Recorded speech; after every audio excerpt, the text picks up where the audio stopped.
Assalamualaikum warahmatullahi wabarakatuh. Halo semuanya, perkenalkan nama saya Neng Nuraini dari program studi akuntansi semester 4. Nah, video ini saya buat untuk memenuhi tugas ujian akhir semester UAS mata kuliah auditing 1. Nah, pada kesempatan ini saya akan menjelaskan beberapa materi penting dalam auditing 1, yaitu mengenai definisi auditing, profesi akuntan publik dan standar audit, bukti audit, serta proses audit mulai dari penerimaan klien, perencanaan, pelaksanaan audit hingga pelaporan hasil audit. Nah, melalui penjelasan ini diharapkan dapat memberikan pemahaman mengenai konsep dasar auditing dan pentingnya audit dalam memastikan kewajaran laporan keuangan. Baik, langsung saja kita ke pembahasan pertama, yaitu definisi auditing.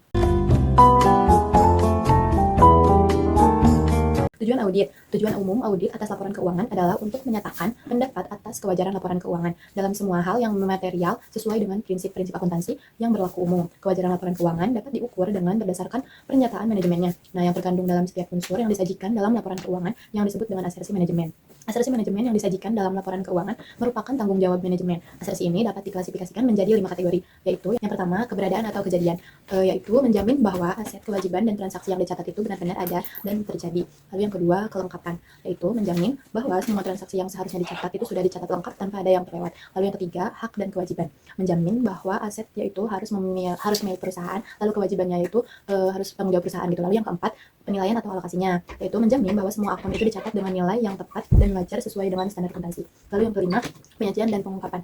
Ini itu menjamin bahwa laporan keuangan itu harus disusun dengan benar, diklasifikasikan dengan tepat, dan diungkapkan secara jelas. Siapa sih auditor itu? Nah, auditor adalah pihak yang melakukan pemeriksaan laporan keuangan secara independen untuk memberikan opini atas kewajaran laporan keuangan tersebut. Auditor itu biasanya berasal dari akuntan publik dan harus bersifat independen juga, profesional, lalu objektif dalam menjalankan tugasnya. Ya, nomor 2, profesi akuntan publik dan standar audit. Untuk profesi dan karakteristik akuntan publik adalah profesi yang memberikan jasa kepada klien secara independen dan profesional, terutama dalam bidang pemeriksaan laporan keuangan.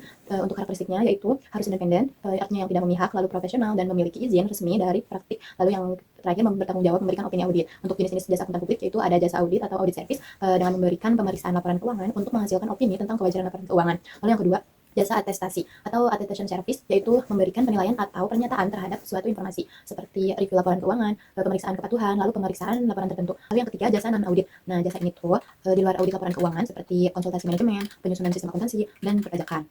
Lalu untuk standar auditing itu di sini audit itu dilakukan berdasarkan SPAP atau standar profesional akuntan publik sebagai pedoman kerja auditor. Untuk standar auditing di sini ada 3, yaitu standar umum, standar pekerjaan lapangan, dan standar pelaporan.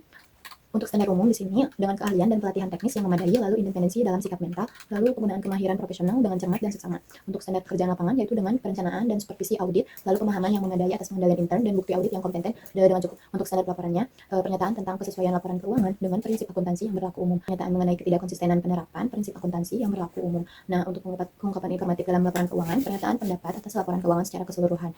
Nah, selanjutnya kita membahas nomor 3, yaitu bukti-bukti audit, yang dimana evidence atau bukti audit itu adalah setiap informasi yang digunakan oleh auditor untuk menentukan apakah informasi yang diaudit itu disajikan sesuai dengan kriteria yang ditetapkan, dan auditor itu harus qualified atau memenuhi syarat dalam memahami jenis dan jumlah bukti yang harus dikumpulkan untuk memperoleh kesimpulan yang tepat setelah bukti-bukti tersebut itu diperiksa. Bukti-bukti audit meliputi dokumen transaksi, yaitu bukti berupa catatan tertulis seperti faktur, nota, dan bukti pembayaran. Lalu yang kedua, catatan akuntansi, yaitu data yang berasal dari pembukuan perusahaan seperti jurnal, buku besar, dan juga laporan keuangan. Lalu yang ketiga itu konfirmasi dari pihak ketiga, yaitu bukti yang diperoleh dari pihak luar seperti bank, pelanggan, ataupun pemasok. Nah, lalu yang keempat, observasi, yaitu bukti yang diperoleh dari pengamatan langsung auditor terhadap aktivitas pada perusahaan itu. Lalu yang kelima, wawancara, bukti audit yang diperoleh mengenai tanya jawab dengan pihak internal perusahaan.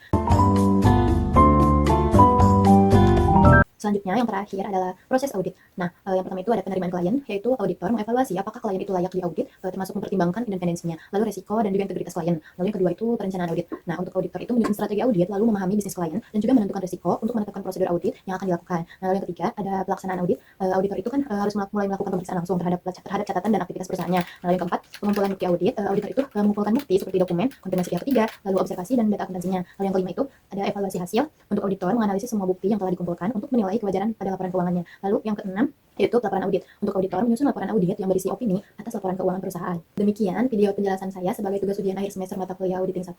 Semoga penjelasan yang saya sampaikan dapat menambah pemahaman mengenai konsep dasar auditing dan peran auditor dalam pemeriksaan laporan keuangan. Terima kasih telah menyimak video ini dan mohon maaf apabila masih terdapat kekurangan. Wassalamualaikum warahmatullahi wabarakatuh.